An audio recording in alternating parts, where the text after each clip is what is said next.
Most people who feel confused in their relationships are not confused because they are naive.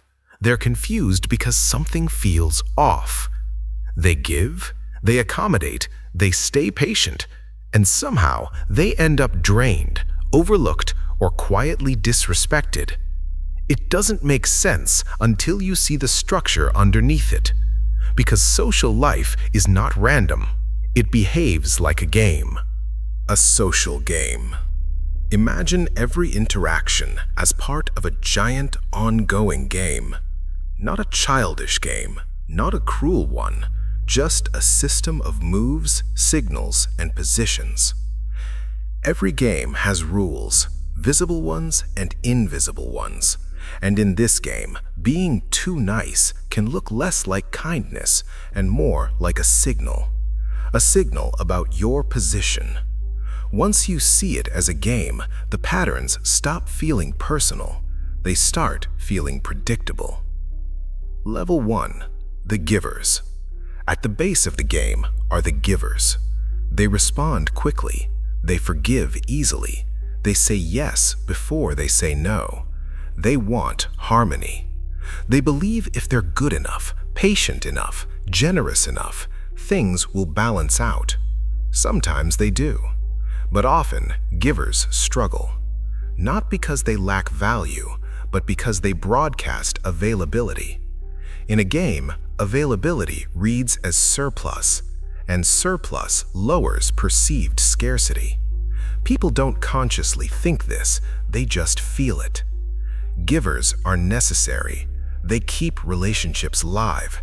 They stabilize families. They support teams. But without boundaries, they become the emotional infrastructure others stand on, and infrastructure is rarely thanked. You probably know one, or you are one. Level 2. The takers. Above them are the takers. Not villains, not masterminds, just people who follow incentives. If someone gives without resistance, they accept. If someone absorbs tension, they offload.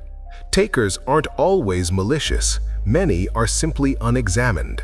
They test limits. If no boundary appears, they assume none exists.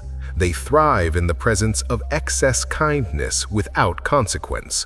But they are also dependent. Without givers, they have nothing to take. The system requires both.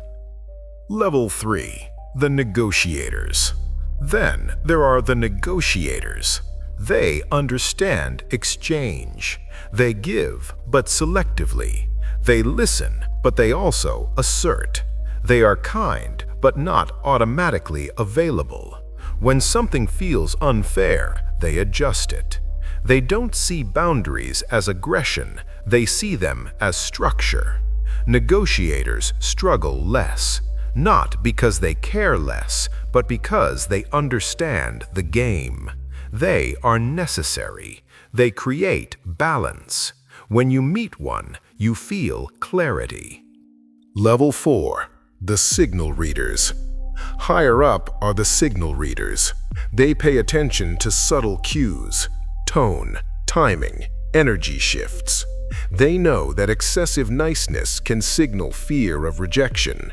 They know that constant accommodation can signal low self-protection.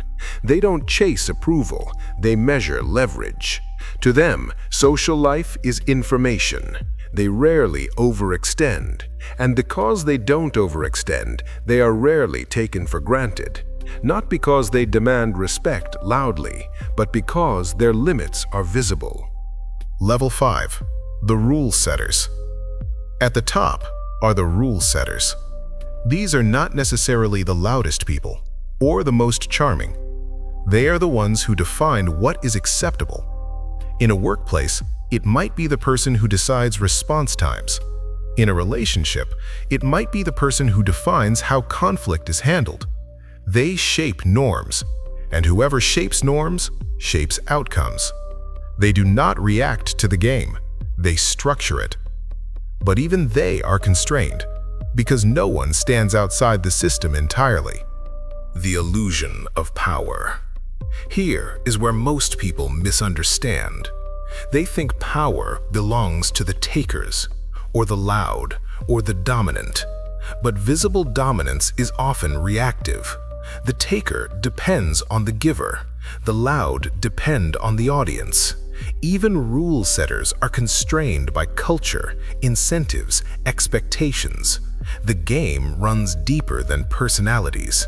What looks like strength is often just positioning within the rules, and what looks like weakness is often a misunderstanding of them. The real source of control. The real control lies in incentives, in what behaviors get rewarded, in what behaviors go unchallenged, in what signals are interpreted as high value.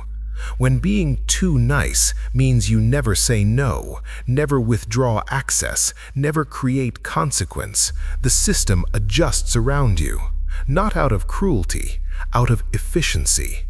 People respond to structure. If the structure says this person will absorb the cost, cost flows there.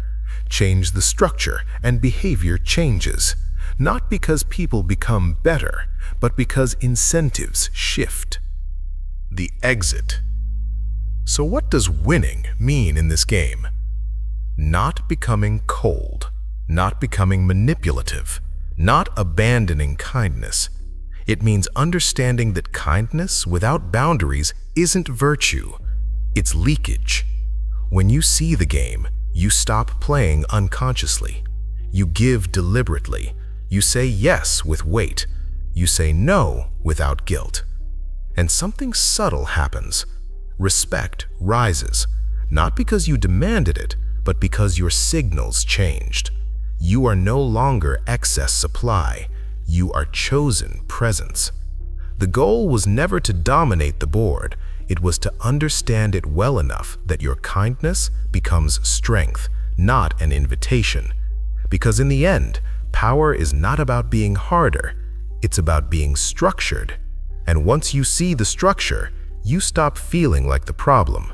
See you in the next one. Subscribe so you don't miss it.